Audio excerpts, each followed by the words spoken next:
আসসালামু আলাইকুম।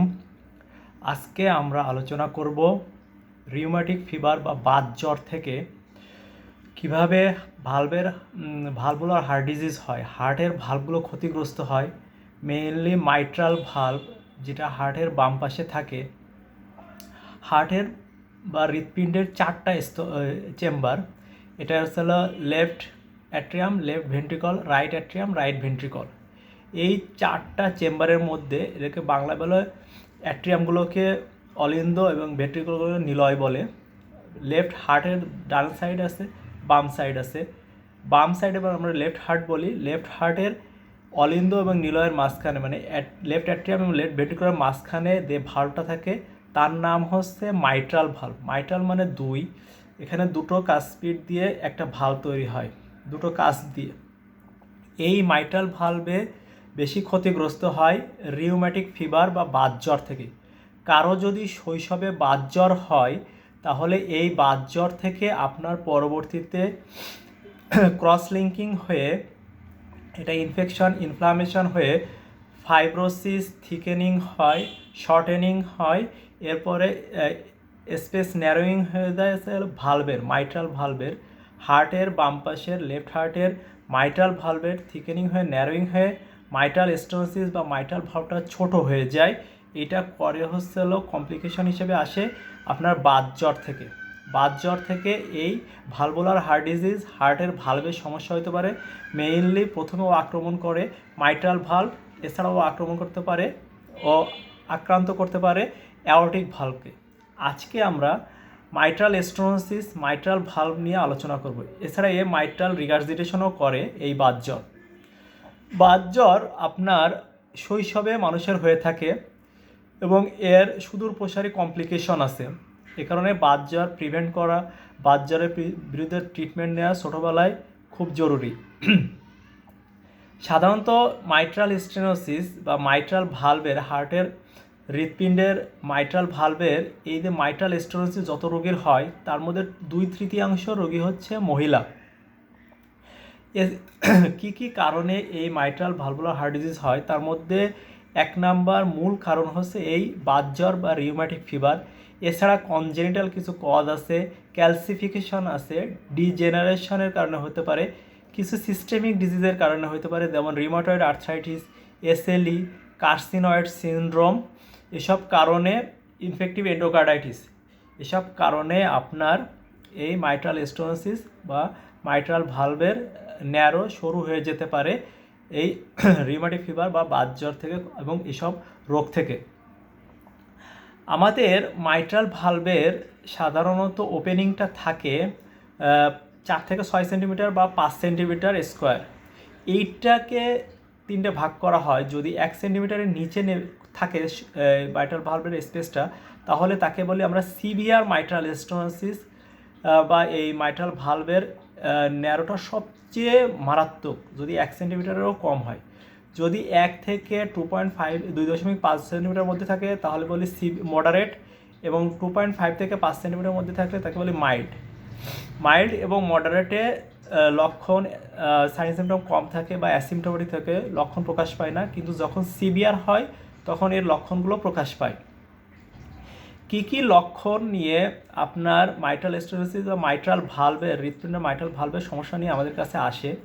এক হচ্ছে শর্টনেস অফ ব্রেথ বা শ্বাসকষ্ট থাকে রোগীদের। যেহেতু লেফট অ্যাট্রিয়াম বা বাম পাশের অলিন্দ থেকে নিলয়, লেফট ভেন্ট্রিকলে ব্লাড অল্প যায় ন্যারোয়ের কারণে, এ কারণে লেফট নিলয় বা লেফট ভেন্ট্রিকল থেকে অ্যাওর্টার মাধ্যমে রক্ত, কার্ডিয়াক আউটপুট বলে, এটা কম হয়। এ কারণে রোগীদের ব্রেথলেসনেস হয় এবং সে ফ্যাটিক বা দুর্বল ফিল করে।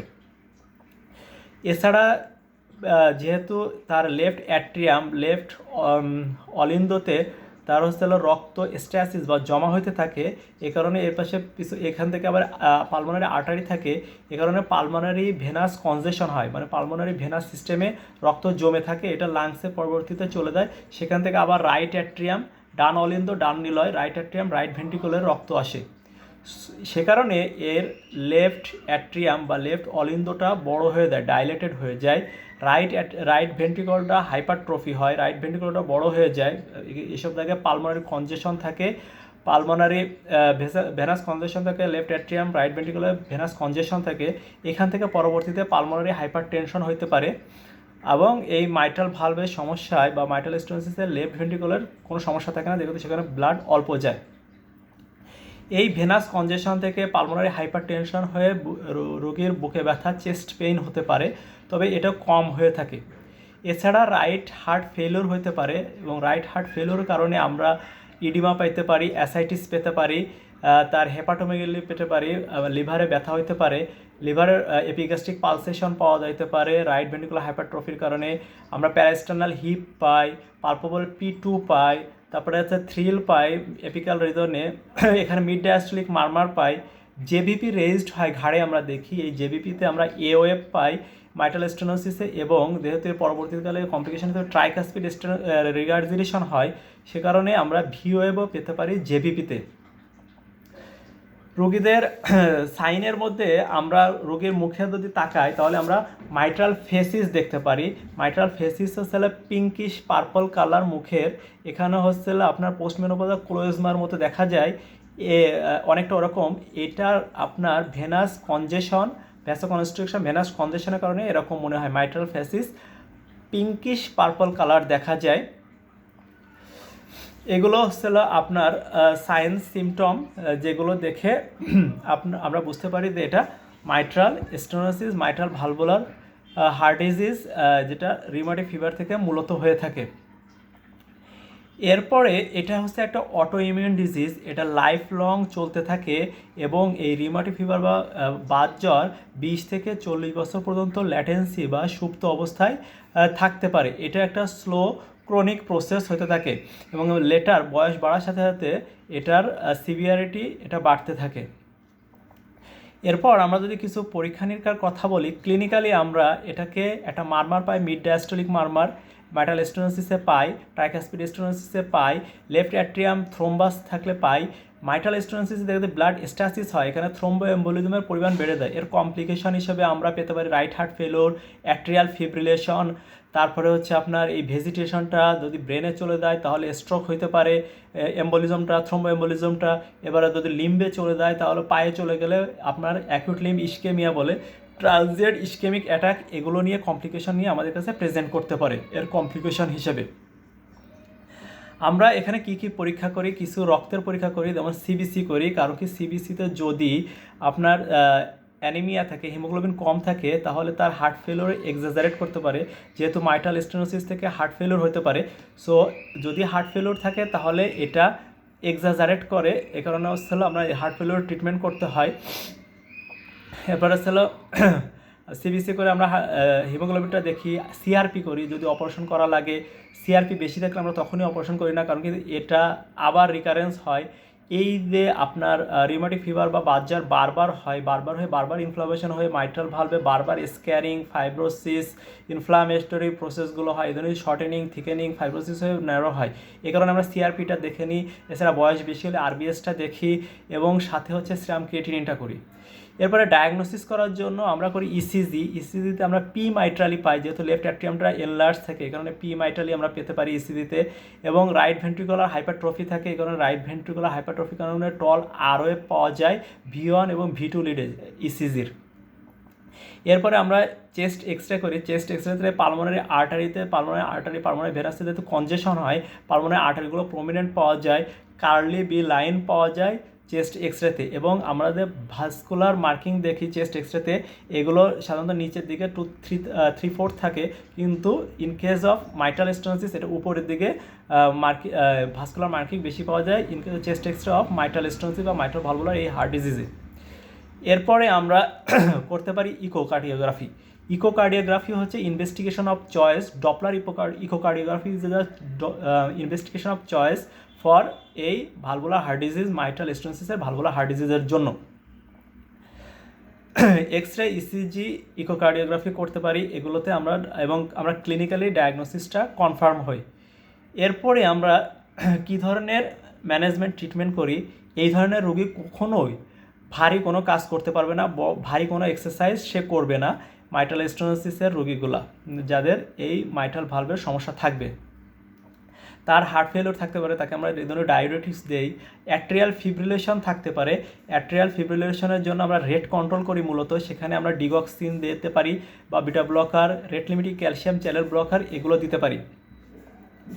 এরপরে আমরা এই রোগীদের প্রোফাইল্যাক্সিস হিসেবে অ্যান্টিকোয়াগুলেশন দেই। অ্যান্টিকোয়াগুলেশন আমরা ওয়ারফারিন দিই। ওয়ারফারিন 3টা ক্ষেত্রে দেওয়া হয়। একটা হচ্ছে মাইট্রাল স্টেনোসিস উইথ হচ্ছে atrial fibrillation, mitral stenosis with left atrial thromboembolism, এরপরে হচ্ছে যদি প্রস্থেটিক ভালভ লাগে, আমরা ভালভুলার হার্ট ডিজিজ, সেক্ষেত্রে আমরা ওয়ারফারিন দিই। ওয়ারফারিন এর সাথে আমরা একটা অ্যান্টিবায়োটিক দিই মাইট্রাল স্টেনোসিস রোগীদের, সেটা হচ্ছে যে ফেনক্সিমিথাইল পেনিসিলিন। এটা 500 মিলিগ্রাম বা 250 মিলিগ্রাম রোগের ওজন অনুযায়ী সকাল বিকেলে আমরা এটা লাইফ লং কন্টিনিউ করি। এবং রিউমাটিক ফিভার বা বাতজ্বর এই রোগীগুলোর কমপ্লিকেশন বা এই রোগীগুলোর সারা জীবনই থাকে, এই কারণে একে প্রোফাইল্যাক্সিস হিসেবে সারা জীবন অ্যান্টিবায়োটিক এবং এই ওয়ারফারিন দেওয়া হয়। এরপরে আমরা ডেফিনিটিভ ট্রিটমেন্ট হচ্ছে যে সিভিয়ার মাইট্রাল স্টেনোসিস থাকলে তার সার্জারি লাগতে পারে। এখানে আমরা ভালভ রিপেয়ার করি মূলত, ভালভোটমি বা ভালভোপ্লাস্টি এবং এই যে ভালভ রিপেয়ার করে এখানে আমরা সিএমসি বা ওএমসি করি, ক্লোজড মাইট্রাল কমিসুরোটমি এবং আসলে ওপেন মাইট্রাল কমিসুরোটমি, এই দুটো অপারেশন করতে পারি যে পেশেন্টের যেটা প্রয়োজন হয়। এছাড়া আসলে আমরা মাইট্রাল ভালভ রিপ্লেসমেন্ট করতে পারি। এটা বাংলাদেশে বেশি হয়, বাংলাদেশে ভালভ রিপেয়ারটা কম হয়। প্রেগনেন্সিতে কি হয়, যদি প্রেগনেন্সিতে সিভিয়ার মাইট্রাল স্টেনোসিস থাকে লেস দ্যান 1 সেন্টিমিটার স্কোয়ার, তার মাইট্রাল ভালভের ওপেনিংটা, সিভিয়ার মাইট্রাল স্টেনোসিসের ক্ষেত্রে প্রেগনেন্সি বাচ্চা নেওয়া যাবে না এসব ক্ষেত্রে।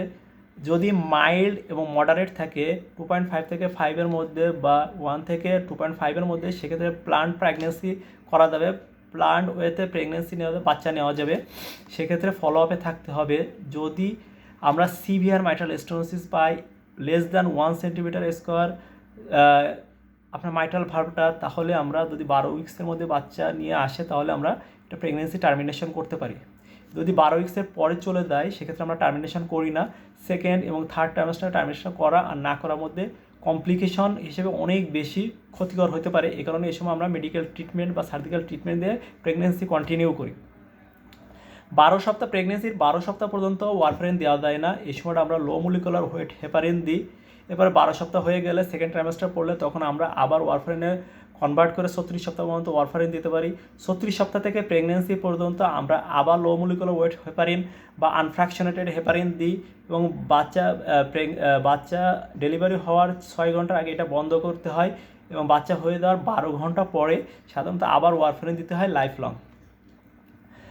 এটা কি ধরনের অপারেশন হবে, সাধারণত সিভিয়ার মাইট্রাল স্টেনোসিস যদি থাকে রোগী সেক্ষেত্রে হচ্ছে অবশ্যই সিজারিয়ান সেকশন, এবং মাইল্ড টু মডারেট এক্ষেত্রে আপনার দিতে পারে, নর্মাল ডেলিভারি হইতে পারে মাইট্রাল স্টেনোসিস যদি তার মাইল্ড বা মডারেট থাকে এবং তার যদি সব কিছু ভালো থাকে।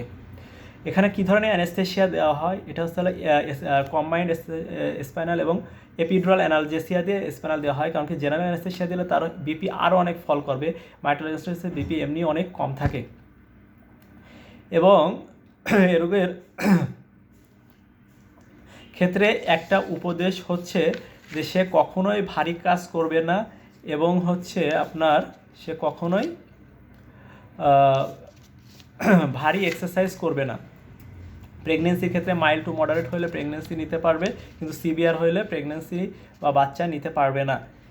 এখানে কমপ্লিকেশন হিসেবে রাইট হার্ট ফেলিউর হয়, এখানে আমরা মারমার হিসেবে পাই মিড ডায়াস্টোলিক মারমার,